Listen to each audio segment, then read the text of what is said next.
राम गणेश गडकरी. सुरुवातीच्या काळात गडकरी एका नाटक कंपनीमध्ये मुलांचे मास्तर आणि डोर कीपर म्हणून काम करायचे. तिथे त्यांना लेखक म्हणून ओळख नव्हती. एकदा एका गैरसमजुतीमुळे कंपनीच्या एका मोठ्या नटाने गडकरींचा कडक शब्दात अपमान केला. हा अपमान गडकरींच्या जिवारी लागला. त्यांनी त्याच क्षणी ती नाटक कंपनी सोडली. त्यांनी अनेक नाटकं लिहिली आणि मराठी रंगभूमीला आणि साहित्याला एक नवीन उंची निर्माण करून दिली. त्यांनी एकाच वेळी साहित्यात 3 वेगळ्या ओळखी निर्माण केल्या. गंभीर नाटक लिहिताना ते राम गणेश गडकरी असायचे.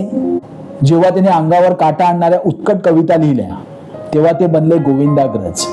आणि जेव्हा त्याने लोकांना खळखळून हसवलं तेव्हा ते होते बाळकराम. मद्यपानाचा दुष्परिणाम दाखवणारं त्यांचं एकच प्याला हे नाटक आजही मराठी प्रेक्षकांच्या मनात घर करून बसलेलं आहे. सुधाकर, सिंधू आणि तळीरा ही पात्र आजही जिवंत आहेत अशी वाटतात. त्यांनी एकच प्याला आणि भावबंधन सारखी अजरामर नाटक लिहून मराठी रंगभूमीवर आपलं स्वतःचं साम्राज्य निर्माण केलं.